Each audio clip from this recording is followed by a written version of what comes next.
With all you've learned so far, it's easy to see how brain training can work in theory, by helping you to create stronger connections throughout your brain and create new connections entirely, thereby learning new skills and improving those you have.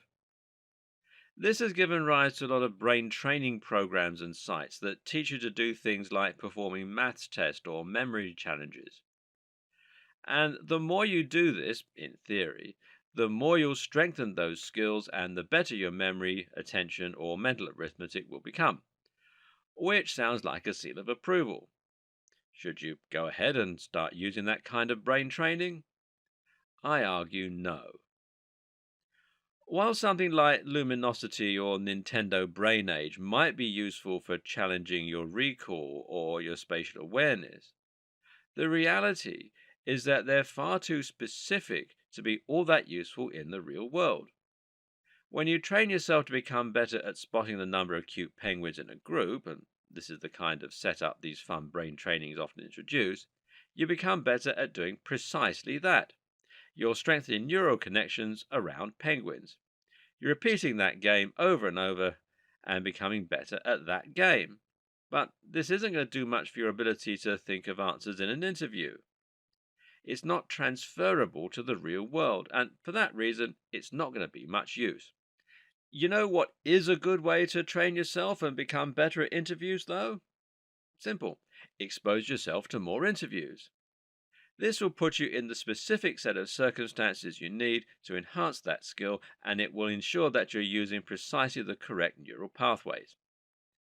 But that's not to say that all brain training is a waste of time. The very best form of brain training there is simply to challenge yourself to perform numerous different cognitive tasks and to continuously expose yourself to novel situations and challenges. In other words, you need to consistently try new things, consistently test yourself and force your brain to keep on growing. The more you exercise your brain plasticity, the easier this will be. The more dopamine, norepinephrine, brain derived nootropic factors, etc., you'll produce. It's only when we stop learning new things and stop challenging yourself that your brain becomes incredibly unplastic and you begin to lose abilities. Because brain plasticity can work both ways, a form of pruning does occur when you go for a long time without using a specific neural pathway, and that's why we are inclined to forget things over time. What's more is that the brain will eventually stop producing neurotransmitters that enhance neuroplasticity. Brain derived neurotropic factor, otherwise known as BDNF, and dopamine are directly related to myelination and neurogenesis, the creation of new brain cells.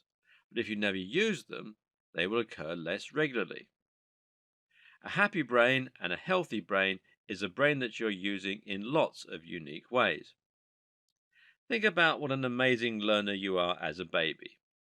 Why is that? Well, partly this is due to the fact that everything around you is novel.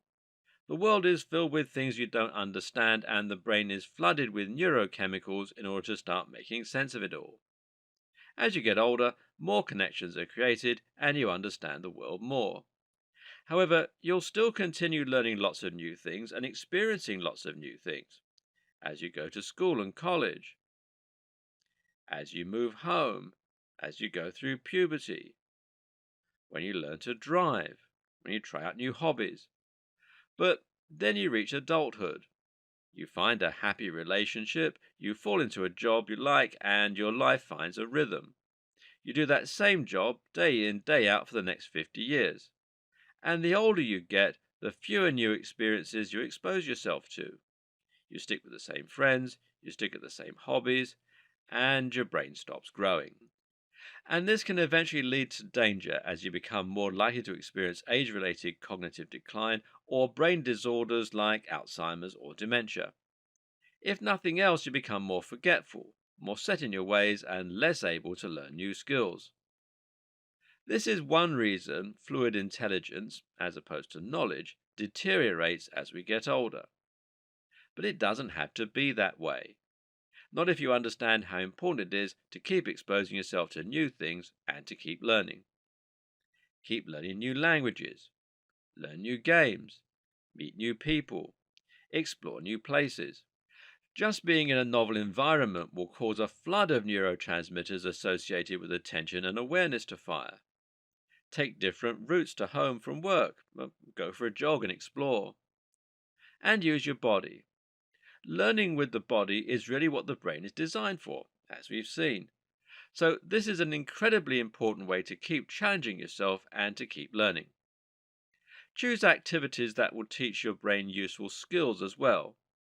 If you want to get more from your brain, then why not learn other languages so that you have more ways to process information? Why not teach yourself to become better at maths or learn programming? Because here's the irony: things like this will actually prove to be much more useful in the real world than having a slightly better memory anyway. What might surprise you is just how effective computer games can be with all this when it comes to improving your brain power. Once upon a time, we thought that computer games were bad for children, that they would melt their brains and make them violent or something.